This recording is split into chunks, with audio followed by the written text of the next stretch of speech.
Welcome to my presentation. I did virtual music scenes. I called it Virtual Music Scenes, Music Intangibly in Cyberspace, because what intrigued me the most was the intangibility of virtual music. What I found most compelling was the use of fandom in virtual music scenes, even though it's very similar to local and translocal, where certain genres and localized music scenes just wouldn't exist if it wasn't for the fans and the type of fans. It's very similar here in virtual music. It actually will not, the virtual music world will not turn unless without fandom. Duckworth gives a nice definition of it when he says the term virtual music is an all-encompassing umbrella concept in its broadest and most general sense. And it's very true, this umbrella concept is dangling with many threads of all things digital, computerized, synthesized, and in many formats. So firstly, the historical view. Like it says here by Sexton again, in its earlier years the web was largely text-based due to storage and connection speed limitations. It sort of extended on the basic information about music through the addition of music and moving images, and including links to other related materials such as streaming music videos. And so this is sort of how the evolution of the virtual music realm has come about. It began with links and connections. He further states that it is clear that the internet is impacting upon the state of music culture. Virtual music has changed the face of music in general, very much so. Fandom, the lack of face-to-face interaction, branches off many stems of factors that make the virtual music scene what it is, and anyone with a computer and internet access can be involved despite their location and physical space. And the thing with fandom is that music fans were among the first to build websites to foster community interaction. It began with music fans. Bennett's view in his text Consolidating Music Scenes, where he goes into explain about local, translocal and virtual, there actually are some similarities. It's based entirely around the exchange of written words and occasionally images to support particular points made.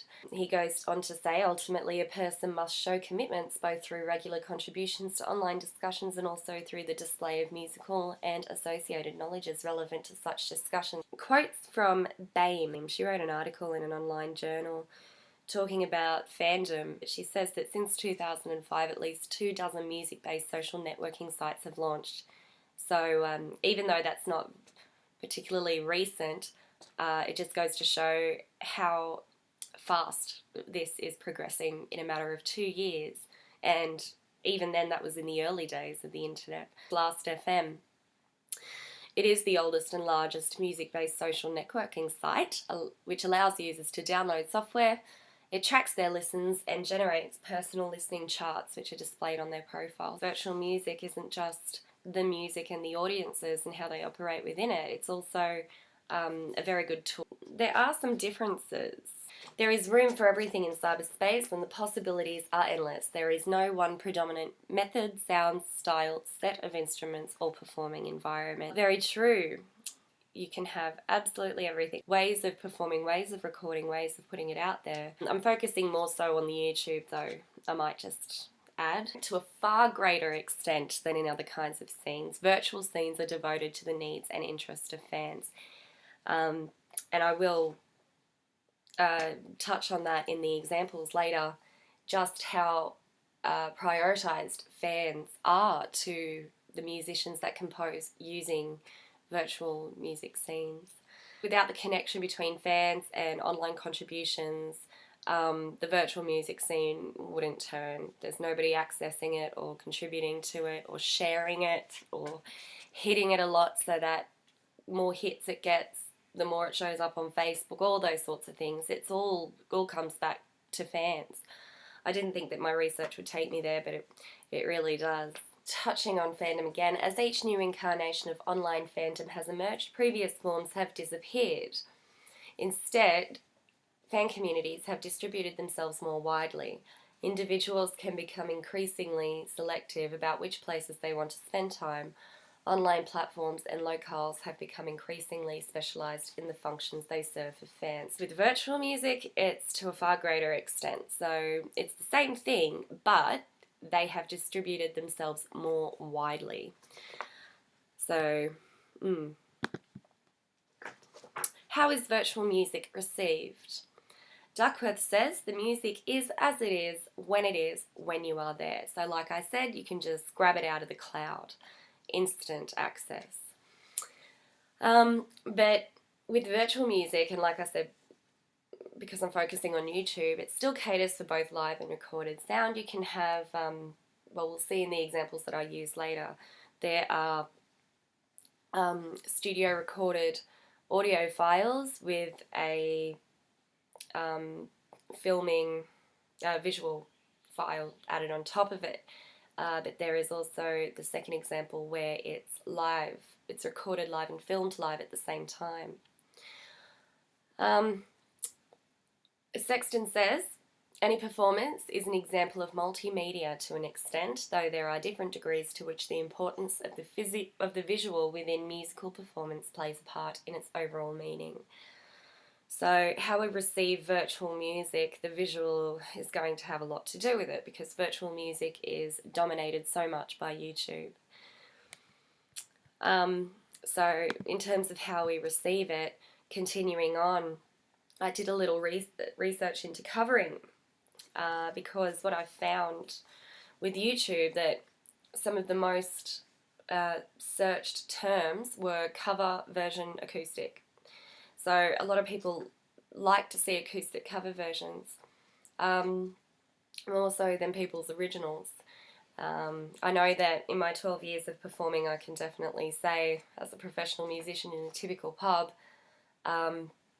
original songs will fall on deaf ears. But when you play your covers, you've got your familiarity. It's something that they know and that they're secure with. They don't want to feel insecure by listening to something new. They want to hear songs that they already know or have had it pumped into them by the mainstream radio. And then once you play originals, you've lost them. So I did a bit of research into that because I thought it had a lot to do with it.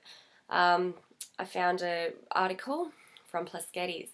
The process of covering, whether considered within the conceptual or commercial context, is about favourite songs and about great songs, classics and standards. In the process, no matter the artistic or commercial intent, these musical artefacts are kept culturally alive by repeating as echoes and historical duets. And that's exactly what people's uploads of cover versions on YouTube are, like echoes, repeating the historical duets.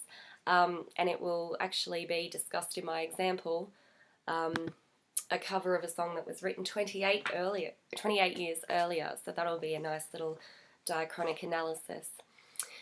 We do receive it dependent on our culture, which has a bit to do with covers music and audiences not liking unfamiliarity.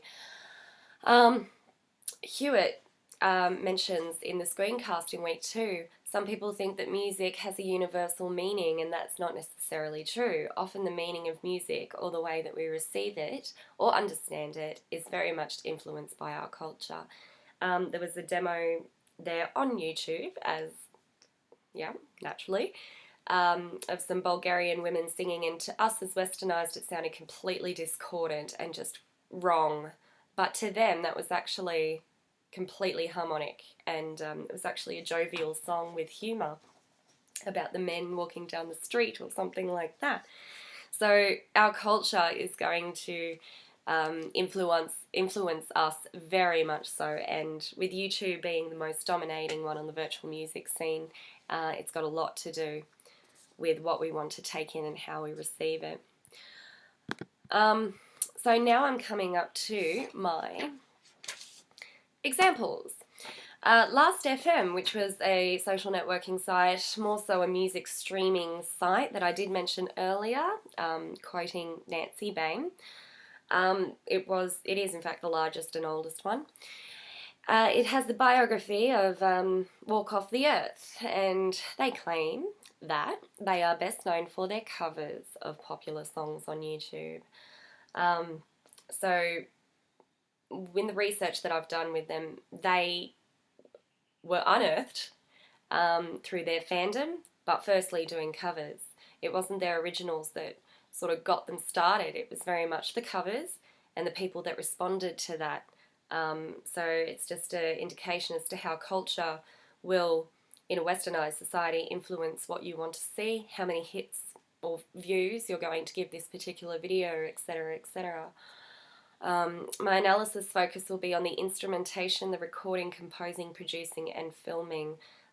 So quite an bit of an imminent approach into the analysis of the music, but in terms of the first example, it's a very diachronic analysis. It's very much full of electric distorted guitar, electronic drum kits, electric bass guitar, synth arrangements, and even robotic male voices that vocalize the hook, living in a material world. It was released in January 1985. But Walk Off the Earth does a very different version. They published it to YouTube, I should say, in 2013. So it's a 28-year-old piece, and republished adhering to the new fashions of popular culture changes and instrumentation. Comparatively, instrumentation in this version includes banjo, theremin, glockenspiel, melodica, electric and acoustic guitar, tambourine, bells, tuned bells that is, untuned percussion, bass guitar, and even didgeridoo at the end. They're a Canadian band, but they've got this didgeridoo at the end. Really is a fun video. It's worth watching. What's really interesting is that it's less technologically produced music-wise. So even though Madonna was all about the, synthesized sounds, it was very much so in the cover of Walk Off the Earth, less technological, not technological at all. The lead member of this group, Walk Off the Earth, Gianni Illuminati, he does all the recording, the producing, and mixing and editing. They really do put a lot of work into their videos to make it very visually stimulating. Other example that I wanted to use was Shake It Off, so Taylor Swift's original recording. Actually, it's quite rocky. It's drum kit, bass, guitar, and quite a brass section too. So very interesting, and other vocal harmonies, but that's really about it. The version that Walk Off the Earth did, though, it was published only 3 months later. So this is sort of comparing the music within the same genre. It's the same genre, but it's just using different instrumentation. It's the same song, the same form. They've only changed a couple of things. The instrumentation, such as ukulele, boom whacker, cajon, untuned percussion, lots of shakers, funny, kazoos, and vocal harmonies. But not only have they changed the instrumentation, they've done a few other things. They've used glissando on the pitch in the melody line that doesn't happen in the original. The one thing that's interesting though is that this video, which isn't going to work, I'm sorry, is actually recorded on the beach, so with the sounds of the waves behind it. But if you go onto iTunes to try and download the song, which I do because I love this band, I did download this one, it's a studio recording. So basically what I'm saying is you've got the studio as well as the live recording. So the virtual world can very much be both, like I was saying earlier. Feel free to have a look at those examples. As much as fandom is fueling the virtual music scene, it's still very similar to the local and translocal scenes, but with virtual music it just simply doesn't exist without the fandom. Conclusively, at the end of it, it's fandom that is the one common denominator, the one thread that has lasted through history and through all genres and through the local, translocal and virtual music scenes. I will put up the links in the forum so that you can have a look at both versions and compare them, and so you can sort of see what I'm saying and what I'm talking about there. I do hope you enjoyed it. I'm really looking forward to the rest of your presentations. Yep. Be in touch soon.